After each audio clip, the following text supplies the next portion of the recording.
Bonjour à tous et bienvenue sur Vidéo Bourse pour le point quotidien sur l'euro-dollar. Alors, en journalier aujourd'hui, on a eu des acheteurs qui sont revenus. Donc, on a eu une grosse accélération haussière dans un premier temps. Finalement, ça a été retracé.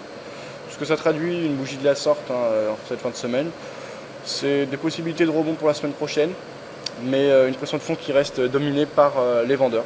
C'est pour ça d'ailleurs que les acheteurs n'ont pas réussi à confirmer.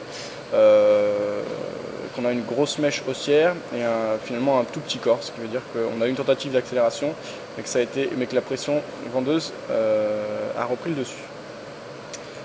Journalier, ça bouge pas beaucoup forcément, toujours dans notre canal baissier tracé en bleu,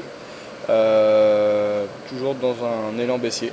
Donc je garde un biais baissier. Rentrer à la vente actuellement, c'est pas stupide, mais c'est pas non plus forcément justifiable techniquement. Je veux dire, on n'a pas de cassure de seuil particulier, on n'a pas non plus de grosses zones de rebond, donc c'est pas l'idéal. Simplement, je garde un biais baissier et si on a une position en cours, autant la laisser courir. Il n'y a pas encore de vrais signaux de retournement. En H1, pareil, pas de gros mouvements. On est dans un biseau, donc on voit que le mouvement baissier quand même s'affaiblit. Donc on marque toujours des plus bas de plus en plus bas, mais ils sont de faible amplitude. On marque des plus hauts de plus en plus bas. On a une petite phase de correction qui s'est mise en place.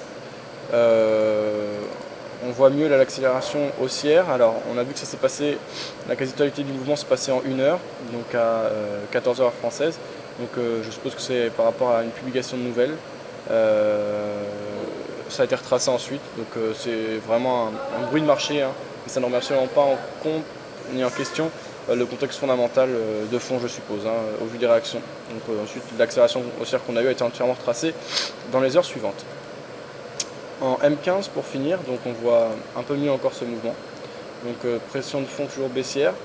Phase d'hésitation, tentative des acheteurs de reprendre en main le marché. Si on prend le dernier mouvement baissier court terme qu'on avait eu depuis les plus hauts du 14 et les plus bas du 17, on a retracé 50% de ce mouvement au plus haut au moment de la publication de la nouvelle.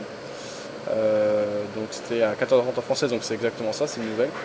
Puis là on est reparti à la baisse. Donc un point d'entrée intéressant pour du court terme, ce serait sur cassure du support oblique haussier. Donc pourquoi pas surveiller ça, hein, plutôt la semaine prochaine, lundi. Donc voilà le point. Alors rapidement, un point fondamental, je vais aller voir les gros titres, je les ai vus, hein, donc une investiture de Monty. En Grèce on vote les budgets. Voilà, budget européen 2012, tiraillé entre État pro-rigueur et Parlement pro-relance. La crise s'étend en Europe, Berlin s'obstine à refuser un rôle accru pour la BCE. Occupy Wall Street promet d'aller plus loin après une journée historique. La bourse de Paris finit sous les 3000 points, donc on est à 2997, moins 0,44%, rien d'aggravant, rien de fou. Alstom obtient la construction du métro de Belgrade, plus de 3 mois d'échange, dernier France contre l'euro, dernier franc contre des euros, voilà d'accord. Italie Monti se préoccupe de l'Europe après le vote de confiance. Wall Street stabilise, aidé par la BCE, voilà, une annonce de la BCE qui a fait bouger les marchés. La Grèce présente un budget ambitieux sous l'épée de Damoclès. Voilà, donc en gros, ça change pas beaucoup, ça se met en place petit à petit. Forcément, c'est des points quotidiens, donc le niveau fondamental, ce n'est pas des chiffres qu'on attend ou des annonces qui doivent être faites, c'est maintenant la mise en place d'un système politique. Et donc, ça se fera quand même plutôt sur le long terme. Je reste baissier sur l'euro, puisque je pars du principe que justement mettre en place, c'est comme en fait une société, hein, on dit en général que le marché des actions baisse beaucoup plus vite qu'il ne monte.